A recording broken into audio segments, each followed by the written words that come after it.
Well, colleges are now allowed to pay players directly. We know the NIL era, players have been able to get paid, but that's all through stuff indirectly, not involving the schools. But that is no longer the case. Starting July 1st, coming up here soon, schools are now free to pay their athletes directly, marking the dawn of a new era in college sports brought about by multi-billion-dollar legal settlement that was formally approved on Friday. Judge Claudia Wilkin approved the deal between the NCAA. It's the most powerful conferences and lawyers representing all the Division I athletes. In the House versus NCAA settlement ends three separate federal antitrust lawsuits, all of which claimed that NCAA was illegally limiting the earning powers of college athletes. I listen. I like this. I'm all for the NIL era. I'm all for just letting college athletes stay college as long. I mean, college has become semi-pro.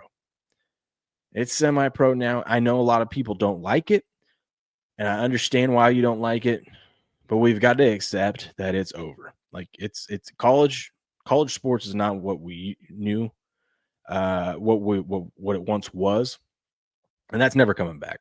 Now that the money's involved, you are not putting that genie back in the bottle. All right. So we just got to accept it. And these kids are going to get paid, and they're going to get paid with their reward. Now, I believe the schools are limited to roughly 21 million a year that they can pay all their athletes directly. Anything higher than that, let's see if we can get to it. Friday's order is a major milestone, a long push to remove outdated amateurism rules from major college sports. Since 2021, college athletes have been allowed to make money from third parties via name, image, and likeness. Those are the NIL deals. Boosters quickly organized groups called collectives that used NIL money as de facto salaries for their teams. So I like this being directed by the schools themselves, because now we can actually see what the contracts are, right? We can see what the contracts are. Plus, I mean, let's be honest, the boosters are going to kick the third party stuff is still going to happen. It's still going to happen. Whether they use the third party, the boosters to buy the cars, the apartments, whatever, or just money directly, who knows? Let's see. No Skin says pretty soon the back will hurt every day. Will no, we're gonna get back in shape. Pun intended there. How about that? Your internet's acting up, Patriot. That sucks. That sucks. But I like this because at least we're gonna be able to see what the contracts are. We aren't gonna have to guess like, oh, this person, because like Cooper Flag came out and it was saying that Cooper Flag was making $4 to $8 million, somewhere right there. So let's just say the 8 million. And then it was rumored that someone was offering him $20 million to stay another year at Duke. I was like, man, you made 8. Now you can get 20. I know you're gonna be the number 1 overall pick and get a nice contract in the NBA, but your big contract won't come till that second contract. What's one more year where you can guarantee you can work on your craft, guarantee yourself $20 million? What comes out? Cooper Flag actually made through sponsorships and everything made $28 million last year at his time at Duke. So I was like, okay, well, you made 28 million, not 8. And so that other 20, I get it. I get it now. But now we're actually going to be able to see these contracts directly. Like when we see Carson Beck goes to Miami, and it's rumored that he's making $8 million to go to Miami. We don't know if that's true or not. And then you have disputes between players and schools, as we saw with UNLV this year, where the quarterback played a few games, wasn't given the amount of money that he was promised, and decided to sit out and then transfer. I think he went to Holy Cross or something. So we will see. We will see. At least we will have some sort of, what the school can pay them directly.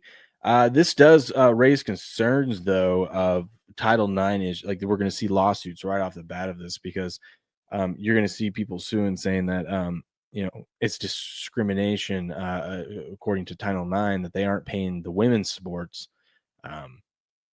as much as they're paying the men. Like we're going to head right back into court. And this is going to be a big issue, which is dumb, because the schools should be able to pay what they want to who they want.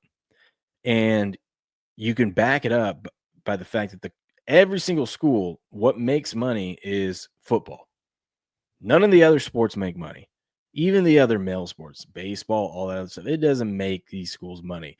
Football is where it's at. That's the big money maker. It keeps all the other sports alive and available. So of course, of the $21 million that they are going to be allowed to pay players, majority of that 13 to 16 million I'm seeing is going to be uh, directly sent to the football program as it should, as it should. Clay Travis here says colleges can now legally pay players 20.5 million total a year. Anything after that, I think they got to get it approved by either the school board or college or the NCAA board. I don't know, but all NIL deals outside of these payments, in theory, must be approved by a clearinghouse. That's not going to happen.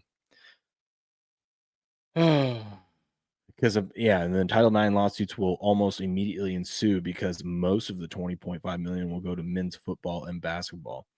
Men's basketball is the other one that is I guess somewhat of a moneymaker for them because of the tournament. So we will see what happens here, but I think this is huge, and I kind of like that we will actually be able to see there will be an actual contract, so these players won't get stiffed out of their money. I'm all for the players, man. Go make your money. Go make your money.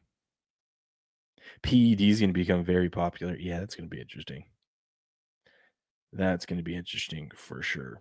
Let me know what you guys think about this lawsuit. Do you think this is good for college sports? Are you on the side of these guys are amateurs? What are we doing? Like I said, you're not putting that toothpaste back in the tube. Ship has sailed. The money is here. The players are going to get paid. They will pay sugar girls now instead of Candyman. Candyman. Yeah. Yeah. I can't wait. There's going to be some scandals and stuff that happen, of course. And it's going to be interesting, but let me know what you think about this. Smash the like button. Give me a follow, and I'll catch you guys on the next video.